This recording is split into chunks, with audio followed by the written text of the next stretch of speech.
जय हिंद दोस्तों, आप लोगों का स्वागत है हमारे YouTube channel CGPSC NCC Vyapam पर।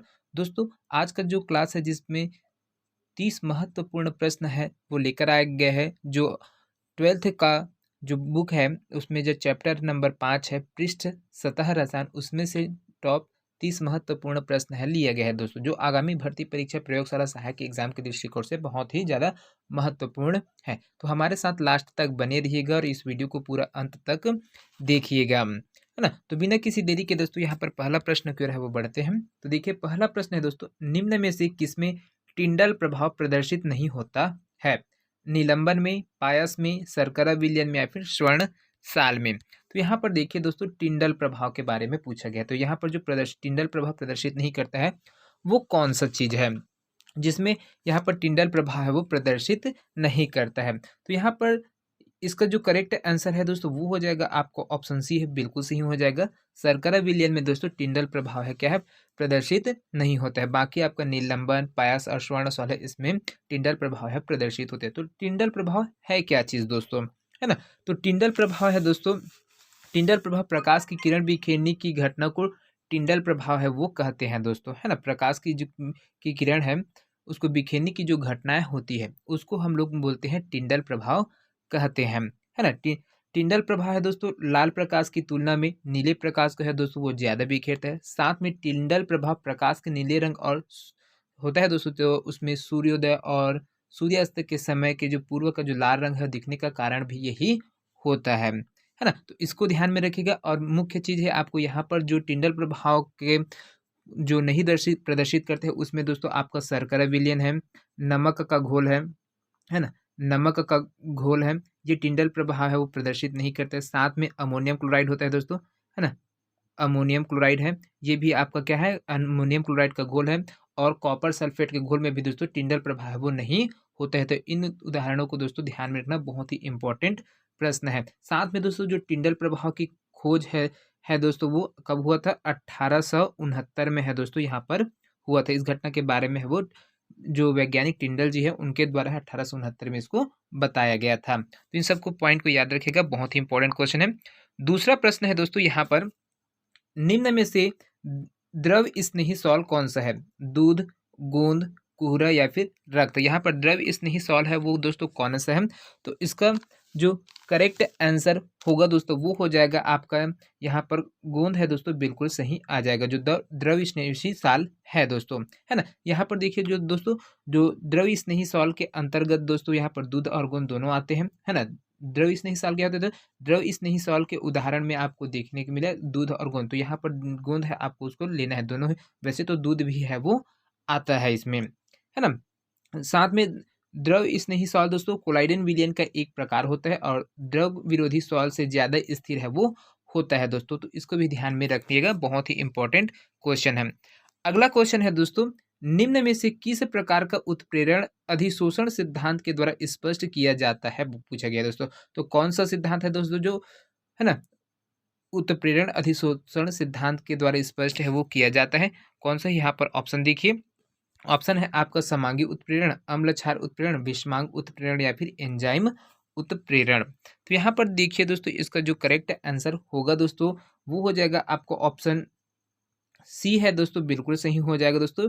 विषमांग उत्प्रेरण है दोस्तों जो क्या करता है यहाँ पर, जो आपका अधिशोषण सिद्धांत है ना, अधिशोषण सिद्धांत को स्पष्ट है वो करता है।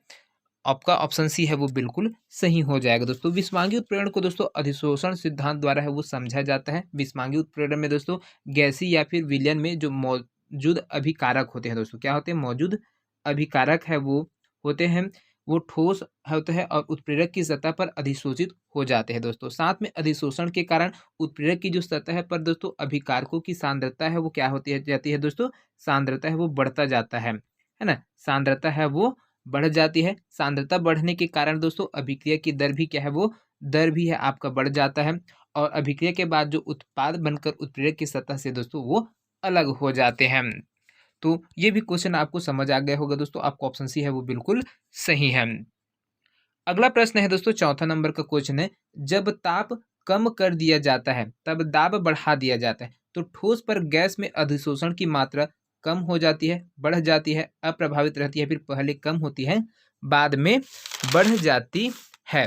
तो क्या होता है दोस्तों, तो इसका जो करेक्ट आंसर होगा दोस्तों वो क्या हो जाएगा, आपको ऑप्शन बी है दोस्तों, यहाँ पर बिल्कुल सही हो जाएगा। यहाँ पर जब ताप कम कर दिया जाता है और दाब बढ़ा दिया जाता है तो ठोस पर जो गैस में अधिशोषण की मात्रा है दोस्तों वो बढ़ जाती है। ऐसा इसलिए होता है दोस्तों क्योंकि अधिशोषण एक ऊष्मक्षेपी अभिक्रिया होती है दोस्तों। कौन सा अभिक्रिया दोस्तों, ऊष्मक्षेपी अभिक्रिया है होती है। और तापमान कम होने पर दोस्तों अधिशोषण की जो मात्रा है वो बढ़ जाती है, और वही जो दाब बढ़ाने पर दोस्तों अधिशोषण की दर भी है वो बढ़ जाती है। तो इसको ध्यान में रखना, बहुत ही इंपॉर्टेंट क्वेश्चन है।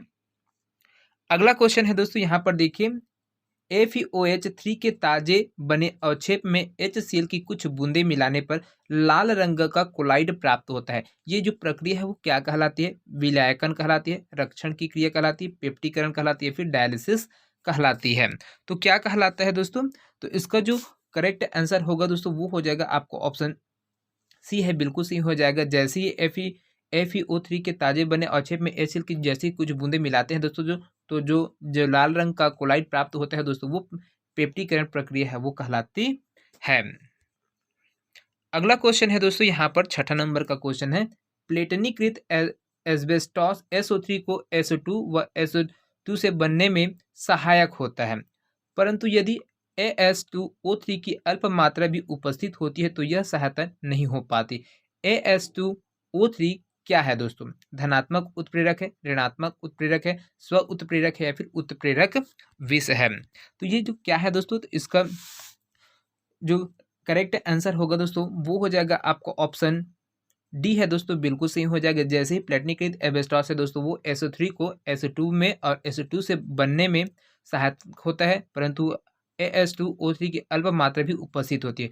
तो यह दोस्तों सहायता नहीं हो पाती, क्यों, क्योंकि ये उत्प्रेरक विष होता है दोस्तों, जिसके वजह से क्या होता है यहाँ पर, है ना, जो विष की तरह होती है, जिसके वजह से यहाँ पर ये क्या होती है, सहायता नहीं कर पाता है। अगला क्वेश्चन है दोस्तों, यहाँ पर 7वां नंबर का है, ग्लूकोज को एथेनॉल में परिवर्तित करने वाला एंजाइम्स क्या है, जाइमेज है, इन्वर्टेज है, माल्टेज है, या फिर डायस्टेज है। तो कौन सा चीज है दोस्तों जो ग्लूकोज को एथेनॉल में है वो परिवर्तित कर देता है, तो इसका जो राइट आंसर होगा दोस्तों वो हो जाएगा आपका जाइमेज है दोस्तों। जाइमेज है ग्लूकोज को एथेनॉल में परिवर्तित कर देता है। तो ग्लूकोज क्या होता है दोस्तों, इसका सूत्र C6H12O6 होता है दोस्तों। साथ में जाइमेज एंजाइम की उपस्थिति में दोस्तों, यहाँ पर जाइमेज एंजाइम है, इसकी प्रेजेंस में दोस्तों ये क्या करते हैं, दो दो C2H5OH है वो बनाता है दोस्तों, साथ में जो 2 कार्बन डाइऑक्साइड है उसको मुक्त करता है दोस्तों, और ये जो एथेनॉल है वो बनकर तैयार हो जाता है। तो किसकी उपस्थिति में दोस्तों, जाइमेज एंजाइम्स की प्रेजेंस में है ये क्रिया है वो होती है, और ग्लूकोज को एथेनॉल में परिवर्तित कर देता है।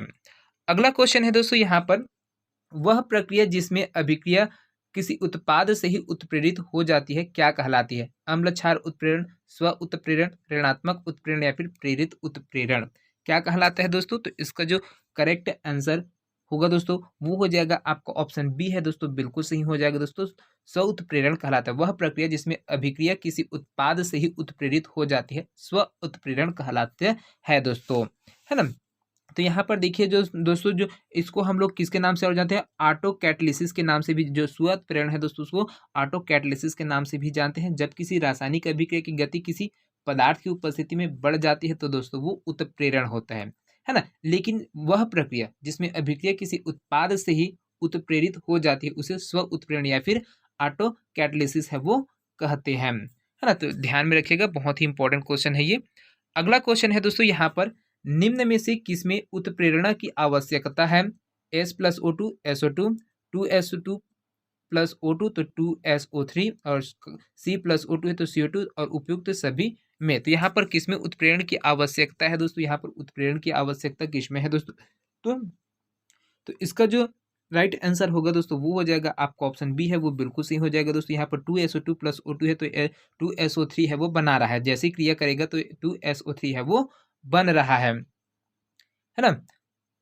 तो देखिए यहाँ पर इसमें क्या होगा, जो उत्प्रेरण की आवश्यकता पड़ती है। तो उत्प्रेरण क्या होता है दोस्तों? जब किसी रासायनिक अभिक्रिया की गति किसी पदार्थ की उपस्थिति में बढ़ जाती है तो वो उत्प्रेरण कहलाती है। तो यहाँ पर इसको इस जो रिएक्शन हो रहा है उसको बढ़ाने के लिए दोस्तों यहाँ पर उत्प्रेरण की आवश्यकता पड़ेगी और ये जो क्रिया है वो जल्दी से है वो कंप्लीट हो जाएगा।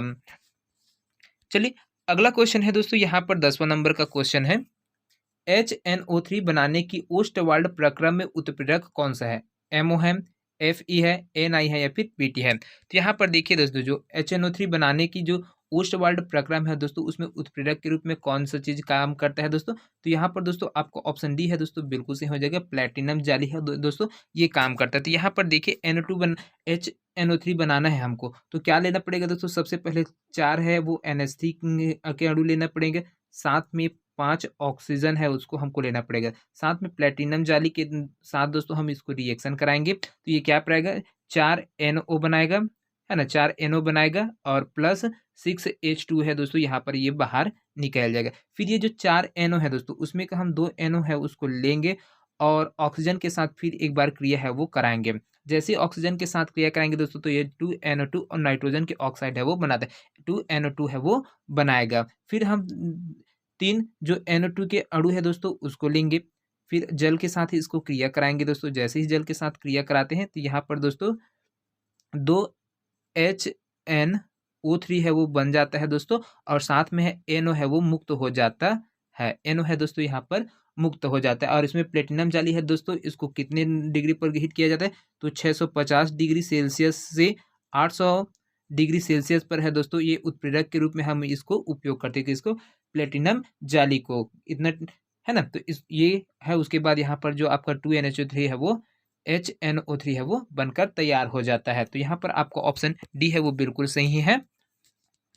अगला क्वेश्चन है दोस्तों, यहाँ पर देखिए, आर्सेनियस सल्फाइड के सॉल्ट में ऋण आवेश होता है, इस सॉल्ट हेतु सर्वाधिक स्कंदन क्षमता क्या है? K2SO4 है, CaCl2 है, Na3PO4 है या फिर AlCl3 है?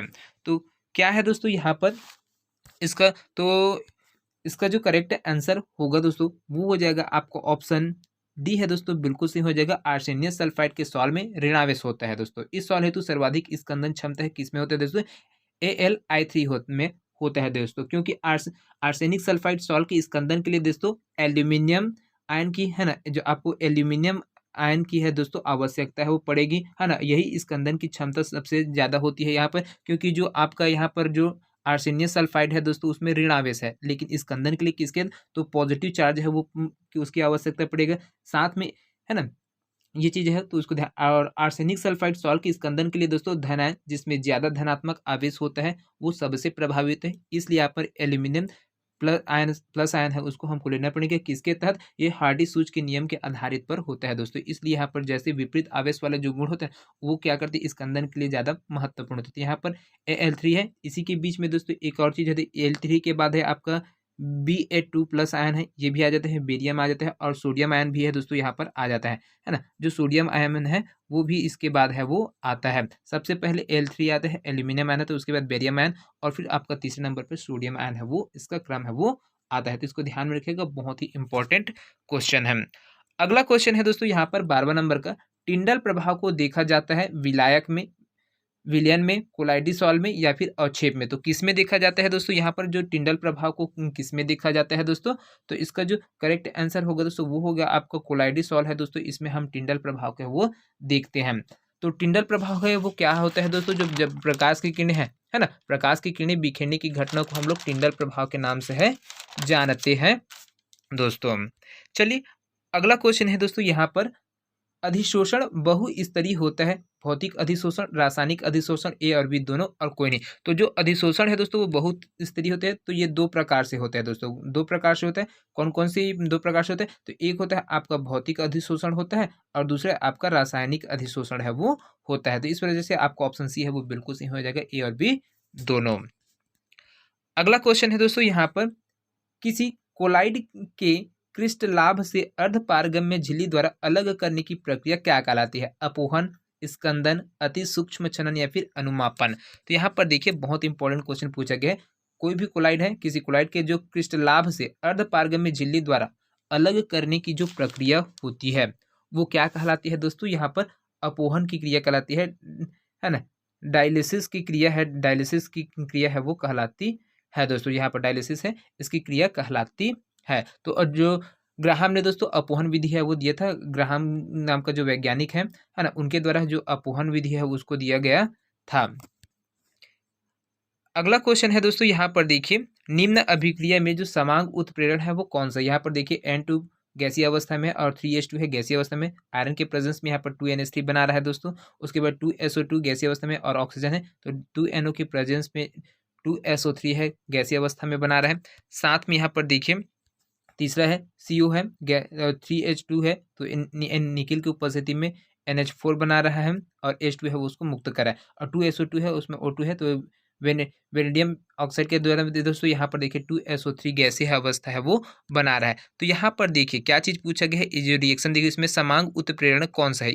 तो ये जितने रिएक्शन दिया गया उसमें जो समांग उत्प्रेरण है वो कौन सा है पूछा गया है। तो यहाँ पर देखिए जो समांग उत्प्रेरण है दोस्तों, यहाँ पर ये हो जाएगा आपको ऑप्शन बी वाला जो रिएक्शन हो रहा है दोस्तों 2SO2 प्लस O2, तो यहाँ पर 2NO के प्रेजेंस में क्रिया होकर 2SO3 गैसीय अवस्था में बन रहा है, ये आपका समांग उत्प्रेरण हो जाएगा दोस्तों। तो यहाँ पर समांग उत्प्रेरण क्या है, जब अभिकारक उत्पाद और उत्प्रेरक की भौतिक अवस्था एक जैसी होती है दोस्तों, तब उत्प्रेरण को हम लोग क्या बोलते हैं, समांग उत्प्रेरण है वो कहते हैं। तो यहाँ पर देखिए ये जो समांग उत्प्रेरण है वो हो रहा है ना, जब अभिकारक है उत्पाद और उत्प्रेरक की भौतिक अवस्था एक जैसी, तो देखिए यहाँ पर तीनों में क्या है, एक जैसी है ना। तो इस वजह से दोस्तों यहाँ पर समांग उत्प्रेरण है वो हो रहा है, बाकी दोस्तों इसमें अलग है। चलिए अगला क्वेश्चन है दोस्तों, यहाँ पर कोलाइड में कणों का जो आकार होता है दोस्तों वो कितना होता है, 1 से 10 एंगस्ट्रॉन्ग, 20 से 50 एंगस्ट्रॉन्ग, 10 से 100 एंगस्ट्रॉन्ग या फिर 1 से 280 एंगस्ट्रॉन्ग। तो यहाँ पर देखिए दोस्तों जो कोलाइड में जो कणों का आकार होता है दोस्तों, कोलाइड है उसमें जो कणों का आकार होता है वो कितना होता है दोस्तों, एंगस्ट्रॉन्ग में। तो यहाँ पर दोस्तों जो कोलाइड है उसमें कण का एंगस्ट्रॉन्ग है दोस्तों वो 10 एंगस्ट्रॉन्ग से 1000 एंगस्ट्रॉन्ग के बीच में है, यहाँ पर होता है दोस्तों। किसमें, एंगस्ट्रॉन्ग में, अगर हम इसके बात करते हैं तब की बात है। और कोलाइड कणों का आकार दोस्तों हम लोग नैनोमीटर में भी इसको मापते हैं, किसमें, नैनोमीटर में भी इसके पर मापते हैं, एनएम में मापते हैं। तो इसमें भी दोस्तों इसका जो होता है, इसका आकार होता है वो 1 नैनोमीटर से दोस्तों 1 नैनोमीटर से 1000 नैनोमीटर के बीच में यहाँ पर इसका आकार है वो होता है नैनोमीटर में, है ना। यहाँ पर ये एंगस्ट्रॉन्ग में दिया गया, तो 1 से आपका 1000 एंगस्ट्रॉन्ग के बीच में आएगा, तो यहाँ पर ये 1000 है, ये 100 हो गया है ना। तो आपका ऑप्शन सी है वो बिल्कुल सही रहेगा, है ना। 10 से आपका 1000 एंगस्ट्रॉन्ग के बीच में दोस्तों यहाँ पर क्या होता है, जो कोलाइड कण है उसका आकार है वो होता है एंगस्ट्रॉन्ग में। और नैनोमीटर की बात की जाए तो 1 नैनोमीटर से 1000 नैनोमीटर के बीच में होता है। तो इन दोनों को याद रखिएगा, बहुत इंपॉर्टेंट क्वेश्चन है। अगला क्वेश्चन है दोस्तों, यहाँ पर 17 नंबर का क्वेश्चन है, कुहरा फॉग कोलाइडी तंत्र का उदाहरण है। गैस में विस्तृत द्रव, गैस में विस्तृत गैस, गैस में विस्तृत ठोस या फिर द्रव में विस्तृत ठोस होता है। तो यहाँ पर देखिए दोस्तों जो ये जो कुहरा है दोस्तों कोलाइडी तंत्र, हाँ ये बिल्कुल सही है, कुहरा है वो कोलाइडी तंत्र का एक क्या होता है दोस्तों, उदाहरण है ना। ये जो गैस में, जो आपको गैस में फैलने वाला तरल का जो उदाहरण होता है, किसका उदाहरण होता है दोस्तों, तरल का उदाहरण होता है। और कोहरा कब बनता है दोस्तों, कोहरा है वो कब बनता है, जब वायुमंडल में मौजूद जो जल वाष्प है दोस्तों वो जब संघनित होकर वो हवा में निलंबित हो जाते हैं तब वो बनता है। और साथ में दोस्तों गैस में विस्तृत होकर ये जो ठोस के रूप में है वो परिक्षिप्त है वो हो जाता है। तो इस प्रकार से आपको ऑप्शन सी है वो दोस्तों बिल्कुल सही हो जाएगा, गैस में विस्तृत होकर ये ठोस है वो हो जाती है, और यही आपका कोहरा है वो कोलाइडी तंत्र का उदाहरण बन जाता है ना। इसको ध्यान में रखिएगा, इंपॉर्टेंट क्वेश्चन है।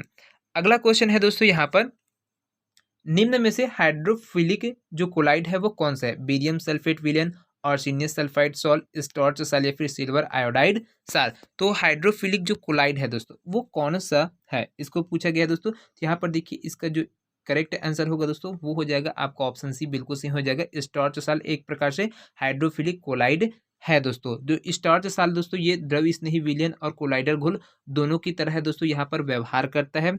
साथ में स्टार्च दोस्तों ये यहाँ पर प्राकृतिक बहुलक भी होता है दोस्तों, प्राकृतिक बहुलक होता है। साथ में स्टार्च साल बनाने के लिए दोस्तों स्टार्च और पानी को लगभग 100 डिग्री सेल्सियस है ना पर गर्म है वो किया जाता है। और स्टार्च साल दोस्तों अत्यधिक स्थिर होता है दोस्तों, इसको भी ध्यान में रखिएगा, बहुत इंपॉर्टेंट क्वेश्चन है। अगला प्रश्न है दोस्तों, यहाँ पर देखिए कोलाइडी सॉल्ट के शोधन की क्रिया क्या कहलाती है? पेप्टीकरण, स्कंदन, अपोहन या फिर फ्लॉकुलेशन कहलाती है। तो क्या कहलाती है दोस्तों यहाँ पर कोलाइडी सॉल्ट के जो शोधन की जो क्रिया है दोस्तों वो क्या कहलाती है? तो ये दोस्तों आपका डायलिसिस कहलाती है, अपोहन की क्रिया कहलाती है ना? अपोहन विधि द्वारा दोस्तों कोलाइडी विलयन का शोधन है वो किया जाता है। अपोहन एक ऐसी प्रक्रिया होती है दोस्तों जिसमें कोलाइडी कणों को छोटे अणुओं और आयनों में है वो अलग-अलग है वो किया जाता है। किसमें? छोटे आयन और कणों में दोस्तों अलग-अलग है उसको किया जाता है। अपोहन विधि के द्वारा जिसको हम लोग डायलिसिस के नाम से है वो जानते हैं। अगला क्वेश्चन है दोस्तों, एक द्रव्य प्रकाश को प्रकीर्णित कर देता है परंतु फिल्टर पत्र में कुछ भी अवक्षेप नहीं छोड़ता है, वह द्रव क्या कहलाएगा? निलंबन कहलाएगा, तेल कहलाएगा, कोलाइडी निकाय कहलाएगा या फिर वास्तविक विलयन कहलाएगा दोस्तों। तो यहाँ पर देखिए दोस्तों, जब एक द्रव्य प्रकाश को प्रकीर्णित कर देता है परंतु फिल्टर पत्र में कुछ अवक्षेप नहीं छोड़ता है तो ये कहलाता है आपका कोलाइडी घोल है कहलाता है या फिर कोलाइडी निकाय कहलाता है। आपका ऑप्शन सी है वो बिल्कुल सही हो जाएगा। कोलाइडी निकाय एक ऐसा द्रव्य है दोस्तों जो प्रकाश की किरणों को बिखेरता है लेकिन फिल्टर पेपर से गुजरने पर कोई अवशेष है वो नहीं छोड़ता है दोस्तों, किसी भी प्रकार का अवशेष है दोस्तों वो नहीं छोड़ता है। कोलाइडल घोल के कारण ये टिंडल प्रभाव है वो दिखाता है दोस्तों, है ना।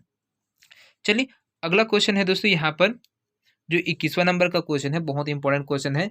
10 ml स्वर्ण साल में 10% NaCl के 1 ml विलयन मिलाने पर स्कंदन रोकने हेतु 0.025 ग्राम स्टार्च की आवश्यकता होती है। तो स्टार्च की जो स्वर्ण संख्या है दोस्तों वो कितना होगा? तो यहाँ पर देखिए दोस्तों, जो स्वर्ण साल है उसमें 10 ग्राम ml में स्वर्ण साल है, हमको इसको लेना है। तो जैसे ही दोस्तों हम कोई भी विलयन लेंगे तो इसमें आपको इसको स्कंदन करना है। तो यहाँ पर देखिए ये NaCl की जो मात्रा दिया है वो 10% है दोस्तों, कितना है? और यहाँ पर जो स्कंदन है उसमें अगर मिलाया जाएगा, विलयन मिलाएंगे तो स्कंदन को रोकने के लिए हमको कितना दोस्तों यहाँ पर 0.25 ग्राम है यहाँ पर स्टार्च की आवश्यकता है वो पड़ेगी। किसके दोस्तों? स्टार्च की आवश्यकता है वो पड़े। तो जैसे ही दोस्तों इसमें रोकना है हमको, स्कंदन को रोकने के लिए हम स्टार्च मिलाएंगे तो यहाँ पर द्रव स्नेही है ना, द्रव स्नेही है वो इसको निकाला जाए, साथ में NaCl इसको स्कंदित कर देते थे। इसी को रोकने के लिए दोस्तों हम क्या करेंगे, यहाँ पर द्रव स्नेही पदार्थ है उसको मिलाएंगे। तो कौन सा है? स्टार्च है ना।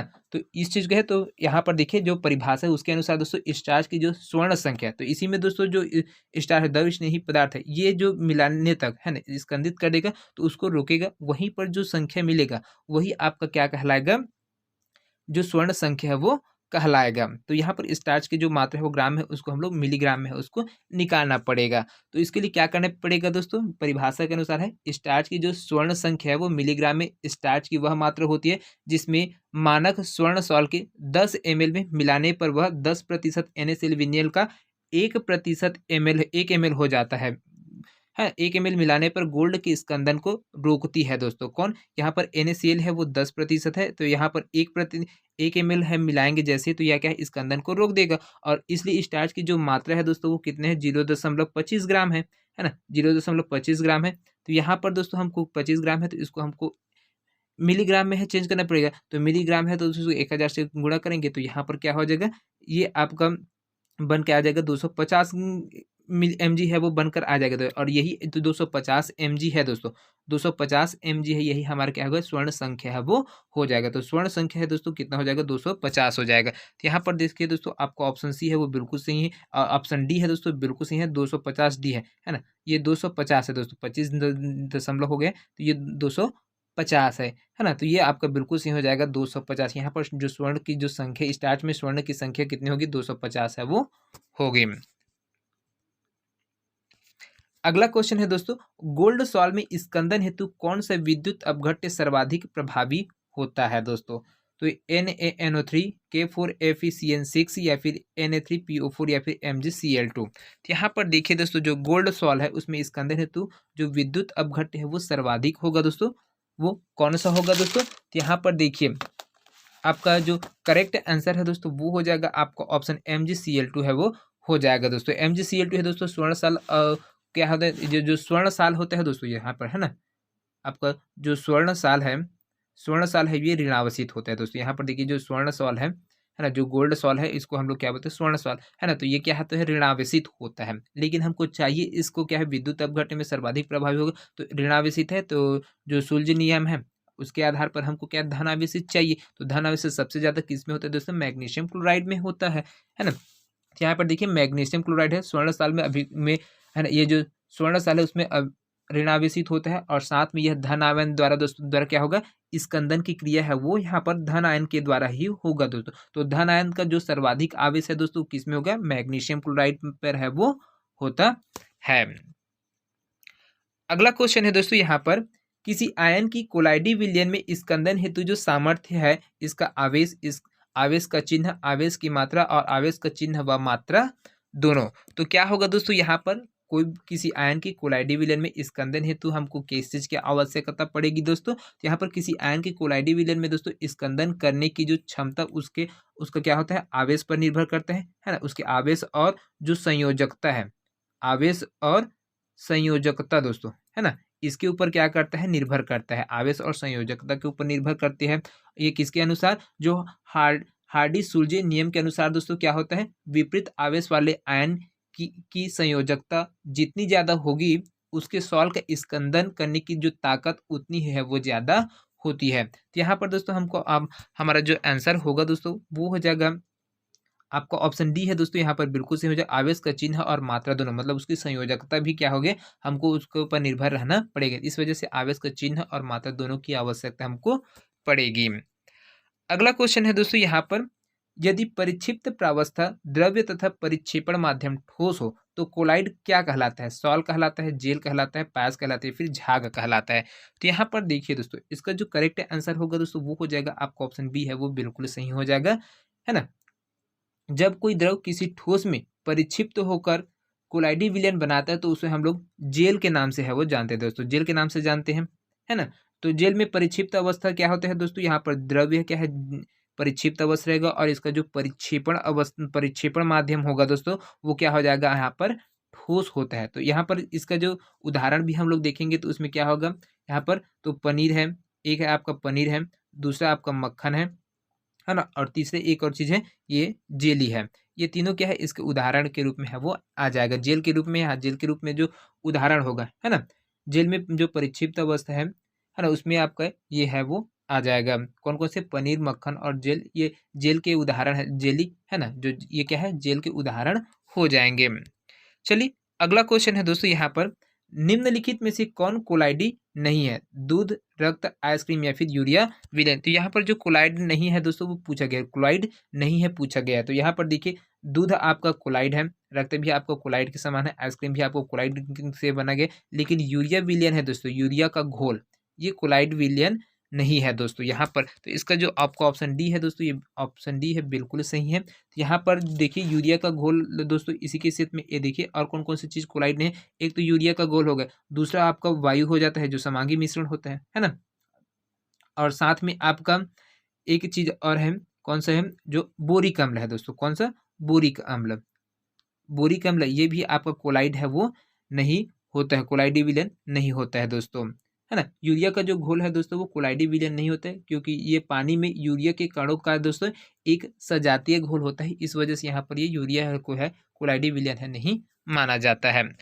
अगला क्वेश्चन है दोस्तों यहाँ पर, निम्न में से जल विरोधी कोलाइड कौन सा है, स्टार्च विलियन, गोंद विलियन, प्रोटीन विलियन या फिर AS2S3 विलियन। तो यहाँ पर जो जल विरोधी विलियन है दोस्तों वो कौन सा होगा, तो आपको ऑप्शन डी है दोस्तों बिल्कुल सही हो जाएगा। यहाँ पर जल विरोधी कोलाइड है का जो विलियन है दोस्तों वो सल्फेट आयन होते हैं, सल्फेट विलियंस होते हैं, है ना। तो यहाँ पर जो जल विरोधी कोलाइड है उसके और उदाहरण में आपके एक तो धातु सॉल आ जाता है, एक आपका धातु सॉल है जो जल विरोधी कोलाइड होता है, दूसरा होता है धातु सल्फाइड होते हैं, है ना, धातु सल्फाइड भी आपका क्या होते हैं, जल विरोधी कोलाइड होते हैं, और एक चीज और है धातु हाइड्रो ऑक्साइड, जो धातु हाइड्रो ऑक्साइड है ये भी आपका क्या होते हैं, जल विरोधी कोलाइड होते हैं, और एक और है सल्फर, सल्फर भी आपका जल विरोधी कोलाइड होते हैं। तो यहाँ पर देखिए AS2S3 है ये विलन है, ये आपका कोलाइड है जल विरोधी कोलाइड के श्रेणी में आता है।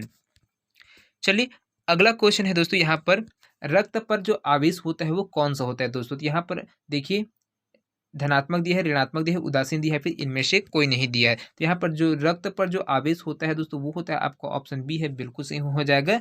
ऋणात्मक आवेश है वो होता है। रक्त एक ऋणात्मक आवेशित सॉल्व होता है दोस्तों। रक्त में जो मौजूद प्लाज्मा है वो एक जलीय विलयन होता है। क्या होता है जो इसमें रक्त में क्या है, प्लाज्मा पाया जाता है दोस्तों, है ना। ये क्या होता है, जलीय विलयन होता है और यह जो विद्युत तटस्थता है वो बनाए रखने का काम है वो करता है। साथ में रक्त में मौजूद जो एरिथ्रोसाइट्स होता है ना, एरिथ्रोसाइट्स में जो एक मजबूत नेगेटिव चार्ज होता है दोस्तों, और इसे हम लोग जीटा पोटेंशियल के नाम से है वो जानते हैं। जीटा पोटेंशियल के नाम से है दोस्तों यहाँ पर इसको जाना जाता है। तो इसको भी ध्यान में रखें कि जीटा पोटेंशियल क्या होता है करके भी पूछ देते हैं। तो एरिथ्रोसाइट में दोस्तों जो मजबूत नेगेटिव चार्ज होता है उसी को जीटा पॉइंट पोटेंशियल है बोला जाता है। तो इसको भी ध्यान में रखें, बहुत इंपॉर्टेंट क्वेश्चन है। अगला क्वेश्चन है दोस्तों यहाँ पर, रक्त का शोधन किया जाता है। रक्त का शोधन है किसके माध्यम से किया जाता है दोस्तों, विद्युत प्राशन, अपोहन, स्कंदन या फिर निस्पंदन से। तो यहाँ पर देखिए इसका जो करेक्ट आंसर होगा दोस्तों वो हो जाएगा आपका ऑप्शन बी है दोस्तों, बिल्कुल सही हो जाएगा। रक्त का जो शोधन किया जाता है, शुद्धिकरण किया जाता है वो अपोहन, डायलिसिस, है ना, डायलिसिस के माध्यम से दोस्तों यहाँ पर रक्त का वो शोधन है वो किया जाता है। अगला क्वेश्चन है दोस्तों, निम्न में से कौन फेरिक हाइड्रोक्साइड सॉल्ट का स्कंदन करने के लिए सबसे अधिक प्रभावी है। तो 30वां नंबर का क्वेश्चन है, बहुत ही इंपॉर्टेंट क्वेश्चन है दोस्तों। KNO3, KCl, K2SO4 या फिर K3FeCN6 है। तो यहाँ पर कौन सा वाला ऑप्शन है दोस्तों जो बिल्कुल सही हो जाएगा, यहाँ पर जो फेरिक हाइड्रोक्साइड सॉल्ट का स्कंदन करने के लिए सबसे अधिक प्रभावी है तो ये हो जाएगा दोस्तों आपका K3FeCN6 है वो हो जाएगा दोस्तों जो सही है ना। जो पोटेशियम फेरिकेनाइट है दोस्तों, इसका नाम जो है क्या है, पोटेशियम पोटेशियम फेरिकेनाइट, है ना, फेरिकेनाइट इसका नाम है दोस्तों। इसका जो नाम है वो पोटेशियम फेरिकेनाइट है, जिसमें आप फेरिक हाइड्रोक्साइड सॉल्ट को जमाने के लिए दोस्तों सबसे ज़्यादा प्रभावी होता है। और ऐसा इसलिए होता है दोस्तों क्योंकि यहाँ पर देखिए जो FeCN6 है दोस्तों, इसमें जो 3 माइनस चार्ज होते हैं दोस्तों सबसे ज़्यादा ऋणावेश होते हैं, जिसकी वजह से जिससे दोस्तों ये फेरिक हाइड्रोक्साइड साल्ट धनात्मक साल्ट होता है ना। जो फेरिक हाइड्रोक्साइड है, ये फेरिक हाइड्रोक्साइड है धनात्मक चार्ज होता है इसमें, है ना। और स्कंदन करने के लिए हमको ऋणात्मक आवेश की आवश्यकता पड़ेगी दोस्तों, है ना। तो ऋण आयन के जरिए यहाँ पर स्कंदन होगा, तो इसलिए यहाँ पर जो सबसे ज़्यादा स्कंदन होता है वो है जो पोटेशियम फेरिकनाइट है उसमें ज़्यादा होता है। तो इस वजह से यहाँ पर आपका ऑप्शन डी है वो बिल्कुल सही हो जाएगा। अगला क्वेश्चन है दोस्तों, निम्न में से कौन सा पदार्थ धन आवेशित सॉल्व बनाता है। स्वर्ण, जिलेटिन, AS2S3 इनमें से कोई नहीं। तो यहाँ पर इसका जो राइट आंसर होगा दोस्तों वो हो जाएगा, जो धन आवेशित सॉल्व बनाता है उसमें क्या आ जाएगा, यहाँ पर जिलेटिन है दोस्तों, आ जाएगा। आपका ऑप्शन बी है वो बिल्कुल सही हो जाएगा। तो दोस्तों आज के लिए बस इतने ही। आप लोगों को ये क्वेश्चन कैसे लगा, साथ में वीडियो पसंद आया होगा तो ज़्यादा से ज़्यादा लोगों तक शेयर करिएगा, और वीडियो पसंद आएगा दोस्तों एक कमेंट जरूर करिएगा दोस्तों। तो मिलते हैं अगले वीडियो में, तब तक के लिए जय हिंद, जय Chhattisgarh. Thank you so much दोस्तों।